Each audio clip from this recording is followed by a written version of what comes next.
Bismillahirrahmanirrahim. Al-Latifatu Tasi'ah. Utawi iki iku makna lembut hikmah kang kaping 9. Qala wasdawuh sapa al-muhaqqiqun, ulama kang ahli tahqiq, melacak mengecek dalil sampai seakar-akarnya. Itu namanya ahli tahqiq.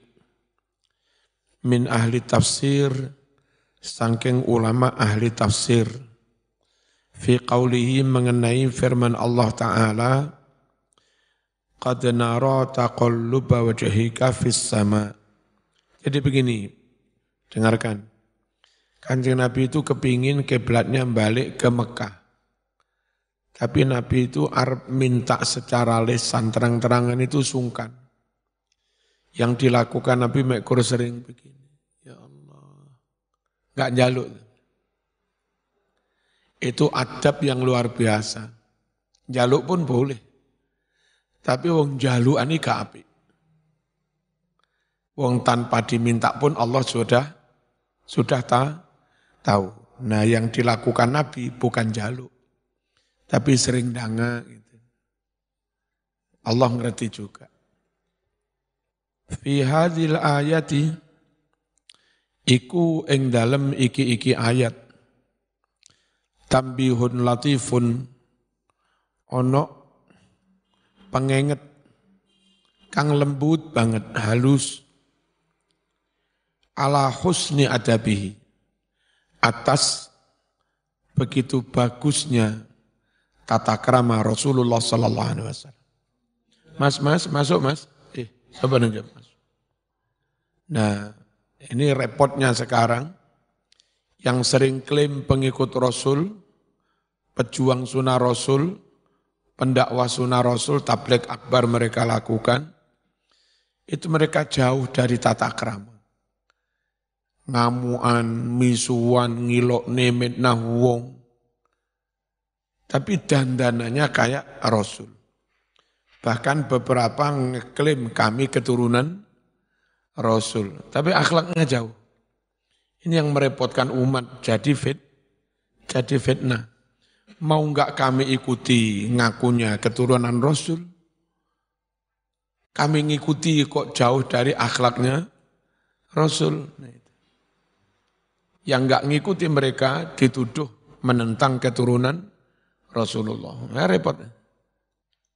Ini mengingatkannya secara lemah lembut, ala husni adabi, atas begitu baiknya adab tata krama Rasulullah sallallahu alaihi wasallam.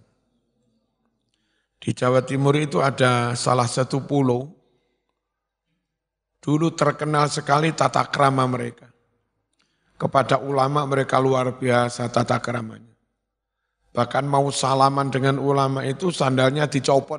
Mungkin jarak 20 meter apa-apa sudah dicopot. Nah karena fitnah seakan-akan yang ikut kiai itu bukan bolonya keturunan Rasulullah. 1-2 dari mereka sudah berubah. Ketemu kiai enggak seperti dulu lagi, malah mengolok-olok kiai juga berani. Nyawat watu kiai juga berani. Karena fitnah itu tadi. Prihatin kita, ya. Dulu orang-orang di pulau itu terkenal, adabnya, tata kramanya kepada kiai luar biasa. Kok jadi begini sekarang? Repot banget. Ala husni adabihi.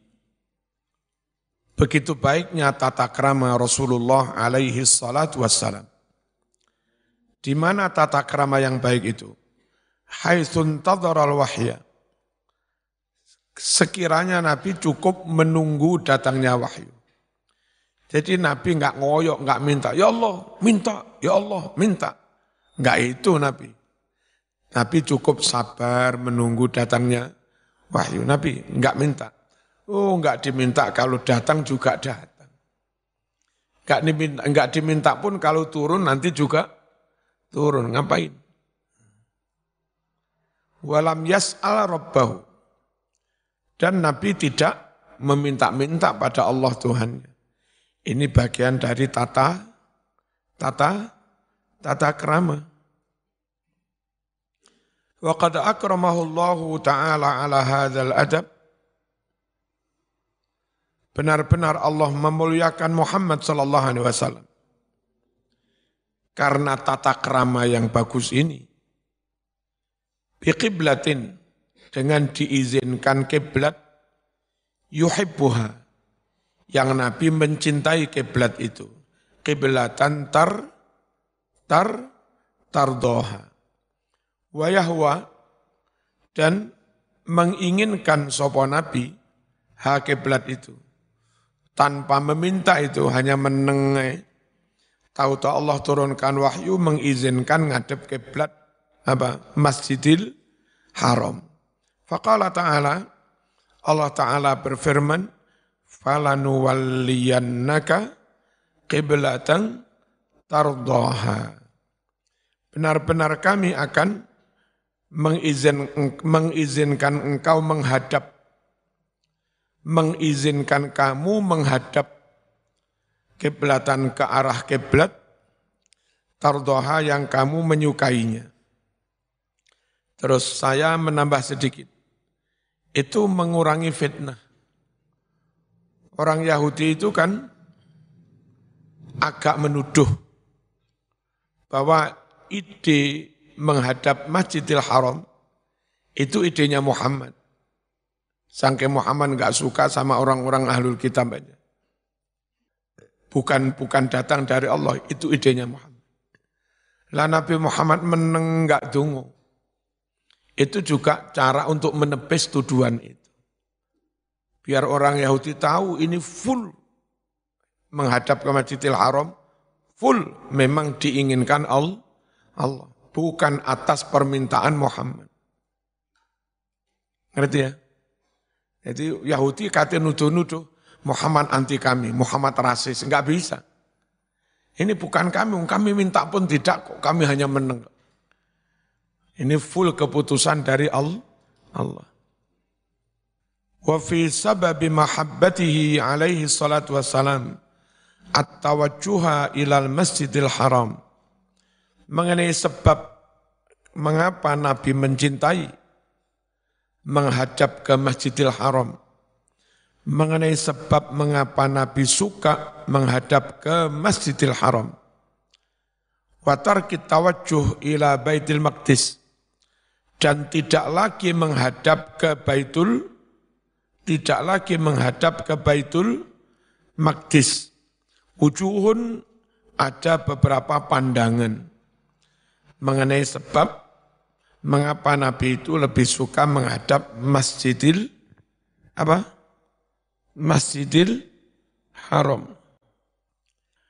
Al-awwal, yang pertama, mukhalafatan lil Yahud. Dalam rangka menunjukkan perbedaan, kami beda dengan Yahudi. Dan ketika Islam sudah mulai kuat, maka Islam harus menunjukkan jati dirinya, unjuk gigi. Inilah kami, we are Muslim. Nah, Nabi mulai beda dengan, mulai berani, beda dengan Yahudi. Yahudi kau hadap ke Baitul Maqdis, kami hadap ke Masjidil Haram. Ya. Haitsu kanu yaqulun. Karena orang-orang Yahudi itu berucap nawakal, yukhalifuna Muhammad summa yattabi'u qiblatana. Apa Muhammad itu?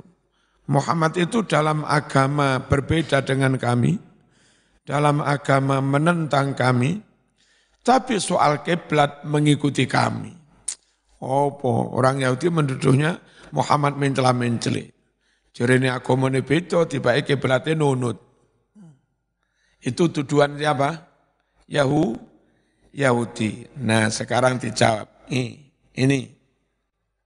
Kau bilang apa? Kami punya kiblat sendiri. Walaula nahnu lam yadri aina yastaqbil. Ini masih kata orang Yahudi. Andai enggak ada kami, Si Muhammad itu enggak tahu kemana harus menghadap. Muhammad tahu kiblat kan karena ada kami. Andai enggak ada kami, Muhammad enggak tahu kemana menghadap. Nah, karena dipicu itu, Nabi Muhammad lebih suka kalau ngadepnya tidak ke Baitul Maqdis. Asani yang kedua, annal Ka'batal musyarrafata kanat qiblat abih. Bahwa Ka'bah yang memang dimuliakan dari dulu menjadi kiblat Nabi Ibrahim, Khalilur Rahman, kekasih Allah. Jadi kiblat tidak ke Ka'bah itu justru menyalahi ajaran Ibrahim. Padahal orang Yahudi Kristen ngaku mereka pengikut Ibrahim. Ternyata kiblatnya enggak sama dengan kiblat Ibrahim. Karena benci iri pada Muhammad. As-salis yang ketiga, annahu alaihi salatu wassalam kana yarghab fi tahwilil qiblah. Bahwa Kanjeng Nabi Muhammad SAW ingin sekali dirubah kiblat. Kenapa? Agar itu lebih memotivasi, memancing, menarik orang Arab untuk masuk Islam. Gitu loh. Istimalatan lil Arab lidukhulihim fil Islam. Guna menarik simpati orang-orang Arab supaya mereka masuk Islam. Dilegakan hatinya, ini kami menghadap ke Masjidil Haram. Masjid Ka'bah kebanggaan orang Arab. Harapannya apa? Biar orang Arab lebih tertarik masuk Islam. Dan bagi zaman-zaman pendakwah, lakukan apa-apa yang tidak haram, yang sekiranya itu bisa menarik mereka masuk Islam. Dijak zikiran mulai wai berkat, mulai wai ingkung. Wali-wali melakukan itu dalam rangka begini. Apa? Untuk mencari simpati biar orang Jawa suka masuk Islam. Nah, ustadz alumni Timur Tengah enggak ngerti bid'ah. Zaman Nabi enggak ada ingkung bid'ah. Jawaban, ya enggak ada ingkung tapi ada kambing guling. Kalau hanya ingkung ayam utuh saja bid'ah, adakah kambing guling yang lebih besar itu lebih bid'ah? Jangan-jangan. Ar-Rabi' yang keempat, Mansya'ur Rasul, tempat lahirnya Rasulullah sallallahu alaihi wasallam adalah fil baladil amin, di negeri Mekah yang aman sentausa. Wa fihi al-Masjidul Haram. Di Mekah lah ada Masjidil Haram. Alladzi huwa qiblatul masajid. Yang mana Masjidil Haram itu kiblatnya, ikonnya masjid-masjid yang lain. Fa'ahabba an yakuna hadha syaraf lil masjid. Maka Nabi ingin sekali, senang kalau kemuliaan ini, kemuliaan menghadap itu, lil masjid, mengarah menghadap masjid, alladzi fi baladati wa mansya'ihi. Yang mana masjid itu ada di negaranya dan di tanah kelahirannya, di tanah airnya. Yang sering tak ceramahkan kemana-mana. Itu bagian dari Nabi rindu kangen dengan tanah airnya. Sampai-sampai ingin sekali kiblatnya dipindah ke Masjidil Haram. Peristiwa kembalinya kiblat ke Masjidil Haram, itu peristiwa Nabi menunjukkan kangen rindu kepada tanah kelahirannya, tanah airnya. Makanya menurut NU, hubbul waton itu sunnah Rasul. Dalam diri Nabi itu ada hubbul waton, kangen sama Mekah. Karena dalam diri Nabi ada hubbul waton, berarti hubbul waton itu sunnahnya Rasul. Kalau NU mengelurakan hubbul waton, karena niru Nabi juga mengelurakan hubbul waton. Gitu loh. Ya, aneh. Orang di luar NU menganggap, wah itu khurafat. Nggak ada kaitannya dengan agama. Gimana nggak ada kaitannya? Wong niat nawaitu kita itu meniru Rasulullah. Terus tanpa semangat cinta kepada tanah air, bangsa dan negaranya, nggak ada mas semangat membela dan menjaga. Lihat perilakunya orang-orang yang nggak cinta tanah airnya. Ngaco pergi. Nggak ada rasa ingin menjaga. Kalau menjaga saja tidak, apalagi membangun. Tanpa rasa cinta, nggak mungkin ada pembangunan. Adakah kalau tanpa pembangunan kita rela hidup seperti 1000 tahun yang lalu?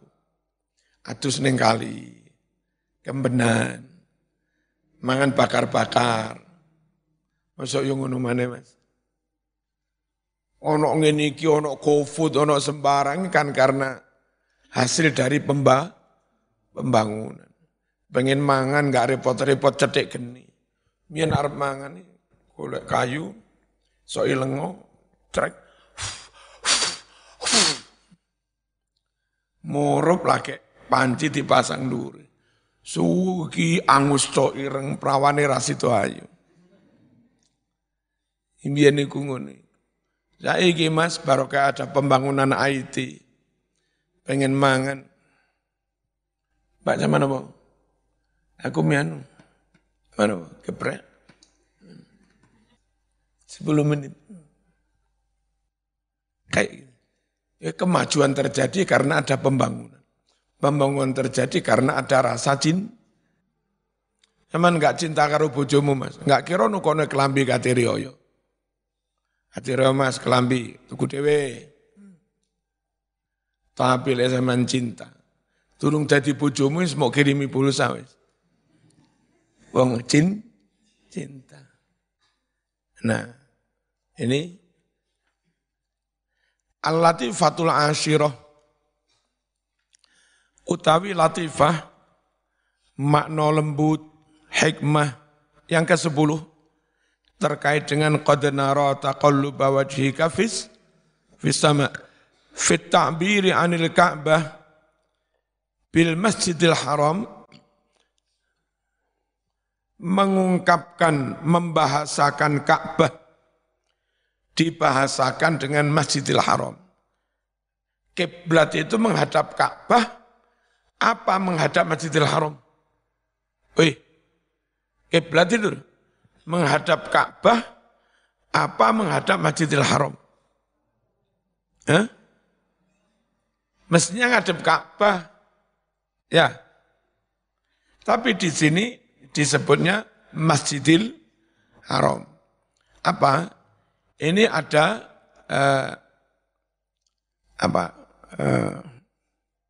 ada makna yang tersirat. Makna tersirat itu adalah bagi umat yang jauh dari Masjidil Haram, bagi umat yang jauh dari Ka'bah, orang ada di dalam Masjidil Haram wajib menghadap Ka'bah langsung. Orang yang ada di luar Masjidil Haram jarak 1-2 kilo, kalau mau persis Ka'bah ya kerepotan Mas. Maka dia cukup ngadepnya ke arah Masjidil Haram, meskipun enggak pas Ka'bah. Orang yang dari Masjidil Haram berjarak 500 kilo, 300 kilo, maka dia cukup menghadap ke arah Makkah. Meskipun enggak pas dengan Masjidil Haram, meskipun enggak pas dengan Ka'bah, ngepasnya rasido-sido sholat. Gak sido-sido sholat. Baik Quran mentolerir, geser titik, meleset titik, enggak apa-apa. Yang penting sudah menghadap ke arah Masjidil Haram. Enggak pas Ka'bahnya itu enggak apa-apa. Dan bagi yang berjarak ribuan kilo, kayak Indonesia, yang penting sudah menghadap ke Arab, wis. Mbuh kena Madinah, mbuh kena Jeddah, mbuh kena apa. Dari sini zaman ngempasnya Ka'bah. Gendeng zaman gendeng. Kadang Arab ora pas ngadepi rada Afghanistan kono, Pak. Saiki wae masjid-masjid kiblate ngawanan nemen. Iku lek ngadep sarukan ngono. Alah, mbuh pas Mekah, mbuh pas Jeddah, mbuh pas Taif, sing penting arahnya ke Arab wis. Arab ndi ngulon rada nganan titik wis. Ora ngono ora sida-sida salat. Ngono wong was-was karo kiblat. Gak salat-salat. Jadi meleset titik itu ditolerir. Enggak pas Ka'bah, yang penting pas ke Masjidil Haram itu ditolerir. Makanya seharusnya yang diucapkan itu Ka'bah, di sini Allah menyebutnya Masjidil Haram. Isyaratun latifah ila annal wajib mura'atul jihad dunal ain. Kalau Imam Ghazali itu begini.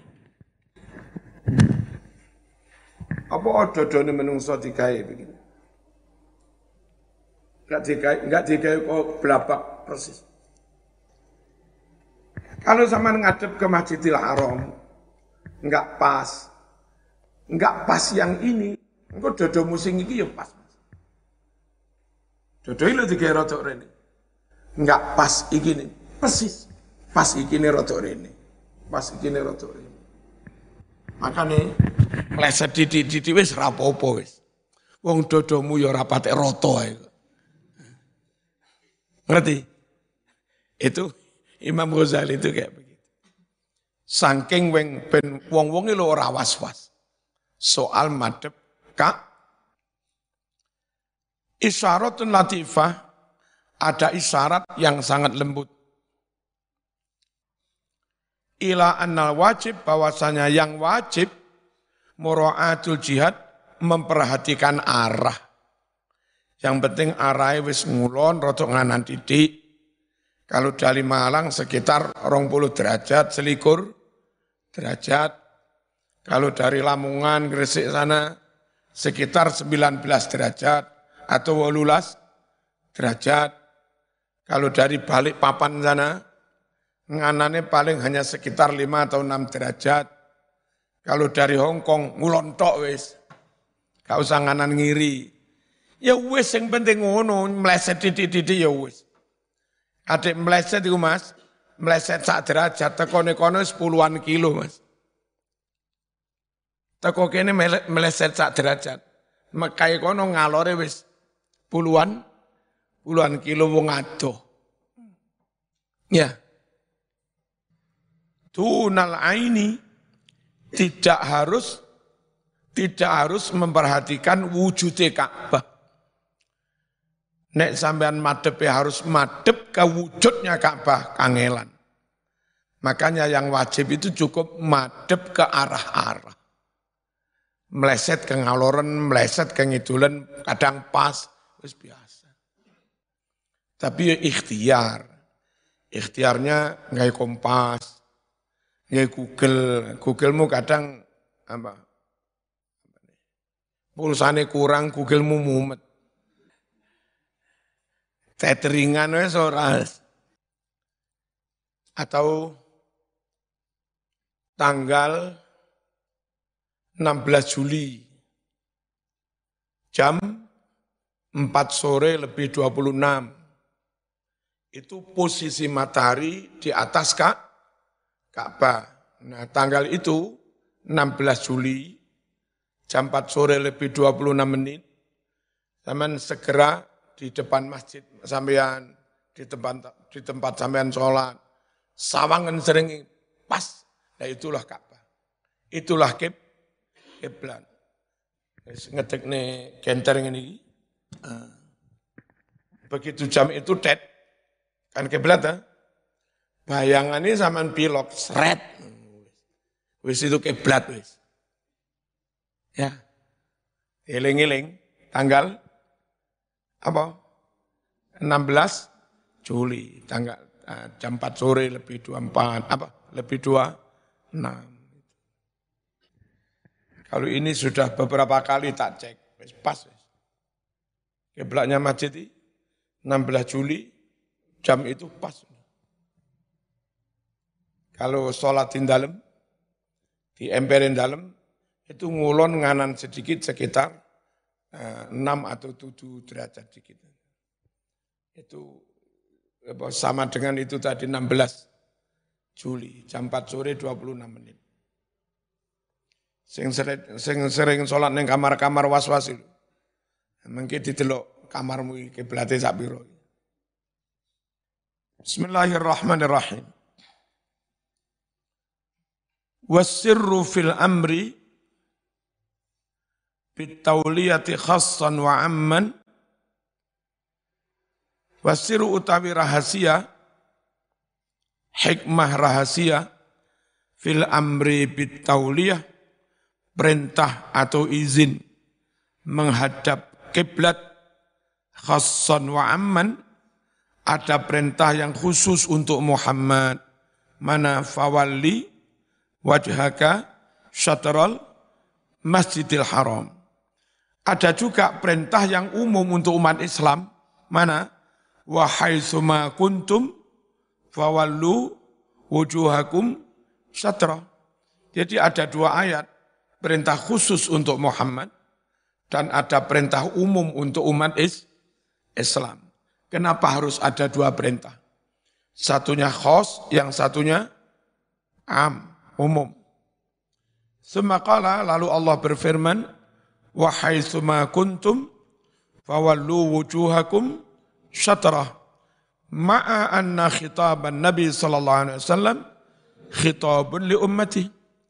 Padahal sejatinya perintah kepada Kanjeng Nabi itu juga berarti perintah kepada umat. Ngapain mesti diperintah dua-duanya? Ngapain mesti ada dua ayat merintah dua-duanya? Long satu ayat cukup kok. Perintah kepada Nabi otomatis juga perintah pada umat. Apa rahasianya, Mas? Huwal ihtimamu li sya'nil qiblah. Siri atau rahasianya adalah agar lebih perhatian terhadap masalah kiblat. Ojo ngawur. Wa daf'i tawahhumi annal Ka'bah qiblatu ahlil Madinati wahdahum. Dan menolak anggapan bahwa Ka'bah itu hanya kiblatnya penduduk Madinah saja. Biar enggak ada yang biar enggak ada yang memahami seperti itu. Maka ada perintah umum, fawallu wujuhakum syatrah. Li'annal amra bis-sarfi kana fiha. Karena perintah memindah kiblat itu terjadi di Madinah. Khawatir orang lalu punya persepsi wajib madhep kiblat nguniku hanya bagi penduduk Madinah. Nah, untuk menepis persepsi itu, lalu ada perintah kedua, fawallu wujuhakum syatrah. Warubbama fuhima anna qiblata Baitul Maqdis la tazalu baqiyah. Barangkali bisa dipahami, dipersepsikan bahwa Baitul Maqdis, menghadap Baitul Maqdis itu la tazalu baqiyah, tetap ada.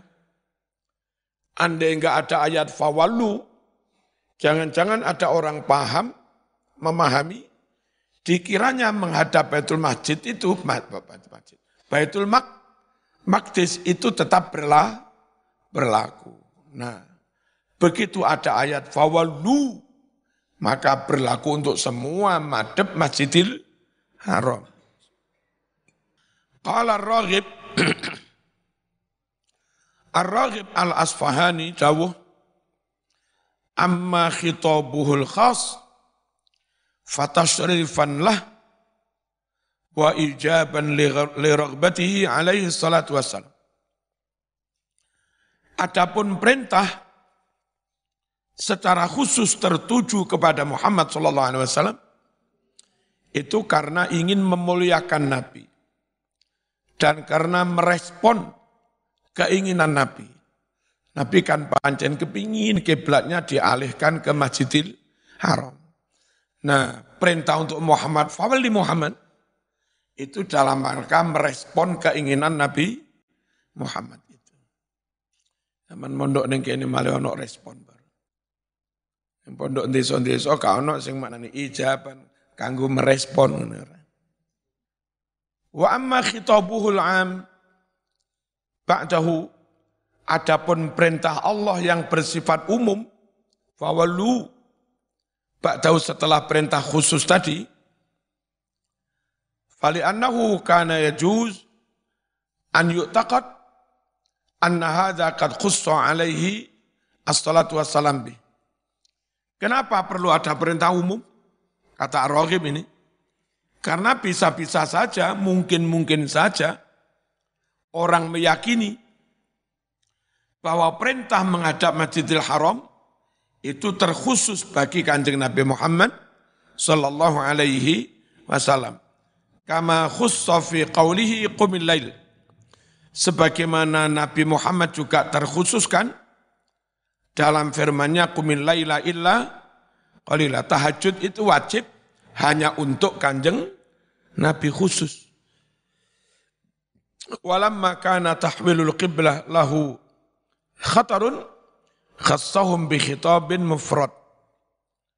Dan karena memindah kiblat itu lahu khatarun, ada resikonya, ada kerawanan-kerawanan perpecahan fitnah, huwaknya dari orang-orang Yahudi mungkin mereka enggak terima demo dan macam-macam. Nah, karena memindah kiblat ke Masjidil Haram itu ada khatar, ada bahaya, ada resiko-resiko, khassahum, maka Allah khususkan seluruh umat Islam juga bi khitabin mufrad, dengan perintah tersendiri. Ada perintah untuk Muhammad, ada perintah tersendiri untuk umat.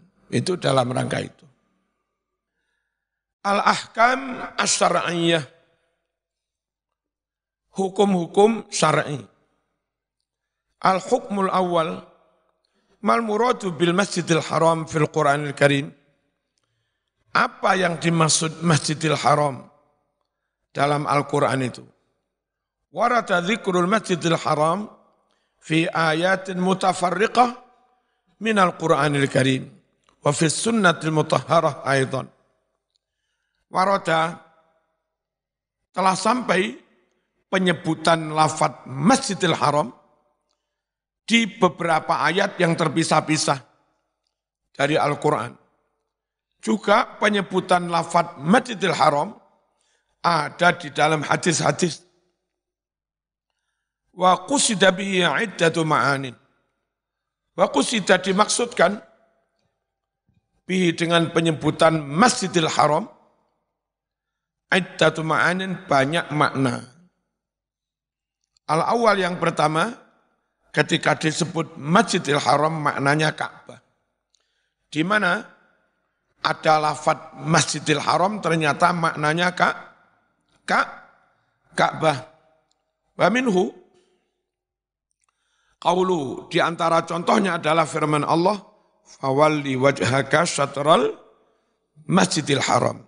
Ai wajhaka syatra jihatal Ka'bah.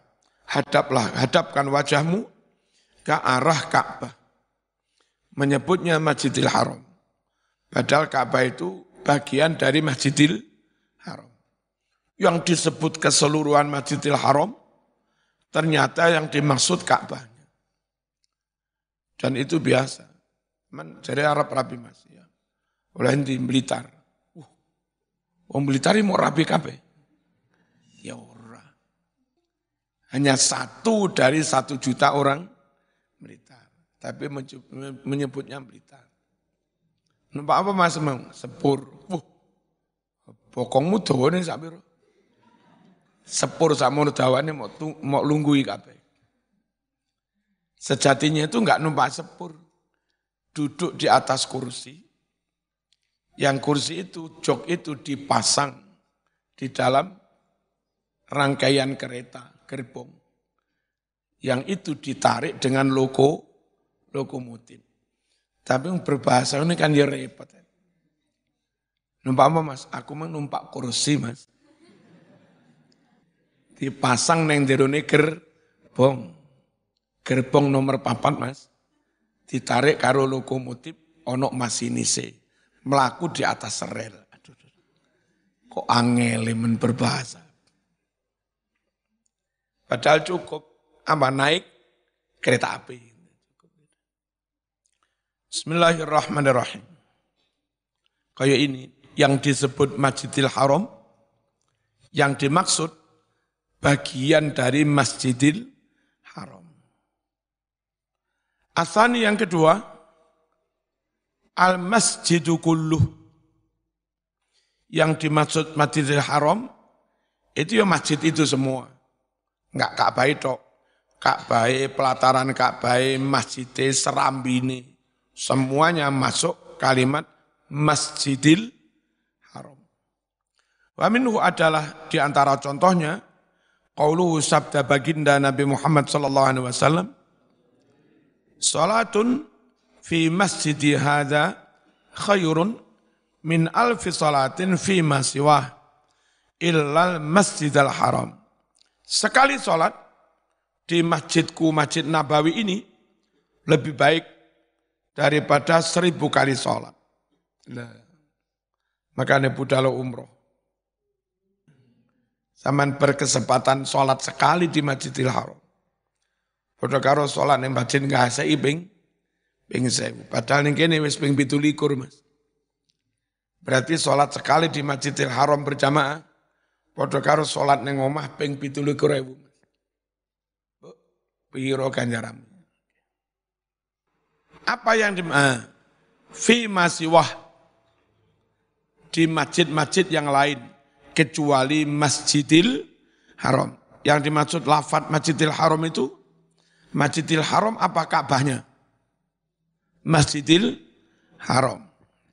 Wa qauluhu sabda baginda Nabi Muhammad sallallahu alaihi wasallam, la tusaddur rihal illa ila salasati masajid. Tidak boleh mengikat unta, maksudnya dulu itu unta kalau persiapan pergi jauh pakai tambang, bahan-bahan, kelambi-kelambi, bahan makan diikat di atasnya unta itu. Baru nanti berangkat.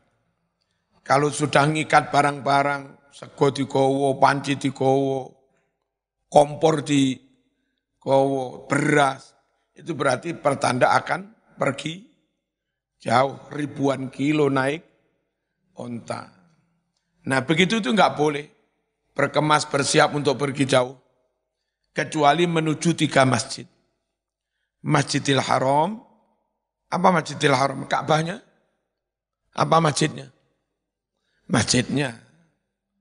Wa masjidi hadza, masjidku ini Masjid Nabawi. Wal Masjidil Aqsa. Dan Masjidil Aqsa. Ini oleh Ustadz Wahabi dijadikan dalil mengharamkan ziarah wali songo. Ziarah wali songo haram. Ini dalilnya hadis Bukhari.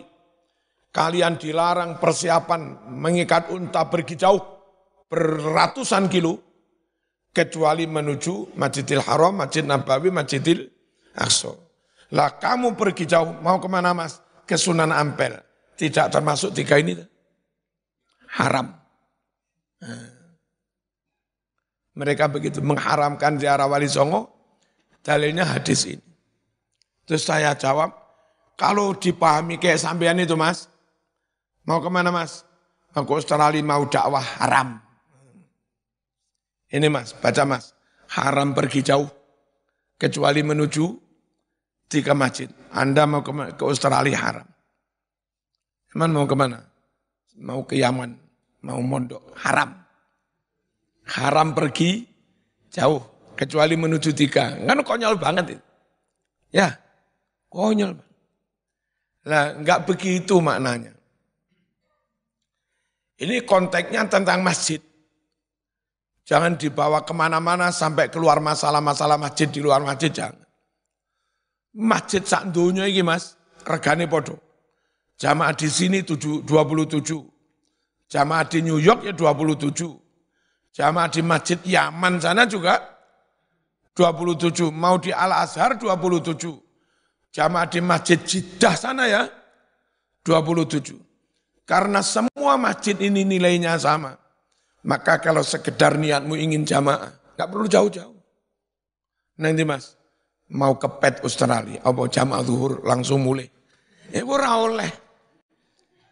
Entah ndek biaya akeh, doyo boleh mekur nggawa ganjaran 17. Kalau ingin 27 nggak harus ke PET, nggak harus ke Kanada, nggak harus ke Cordova, Mas. Nggak sek juga 27, ngapain jauh-jauh? Makanya dilarang untuk jamaah jauh-jauh, kecuali menuju 3 masjid. Mau kemana Mas? New York, jamaah subuh, langsung pulang. Itu enggak boleh. Habis jutaan ternyata hanya pulang bawa pahala 27. Wong itu kau dapat di Badut bisa. Ngapain harus di New York? Nah, lain kalau ke Masjid Nabawi. Kemana Mas? Ke Masjid Nabawi. Mau jamaah zuhur langsung pulang. Itu boleh. Kenapa? Jauhmu pergi ke sana, terbayar tuntas bahkan badi zaman. Habis biaya 15 juta, pulang membawa kelipatan 1000 kali. Kemana Mas? Ke Masjidil Haram, jamaah zuhur langsung pulang. Boleh. Karena enggak rugi. Zaman habis 15 juta, pulang bawa kelipatan 100.000 kali. Kemana Mas? Mau ke Yaman jamaah zuhur langsung pulang. Enggak boleh. Jauh-jauh habis 15 juta, pulang hanya bawa 17. Mon 17 Mas, Bengkelan. Bengkelan juga 27 Mas. Enggak usah jauh-jauh ke Yaman. Ngerti ya? Jadi hadis ini menyangkut masjid begitu. Tahu-tahu oleh orang-orang Wahabi dipakai dalil haram ziarah Wali Songo, kan konyol ya. Arab tak arani ustad kok konyol. Arab tak arani konyol kok ya ustad. As-salis al-Fatihah.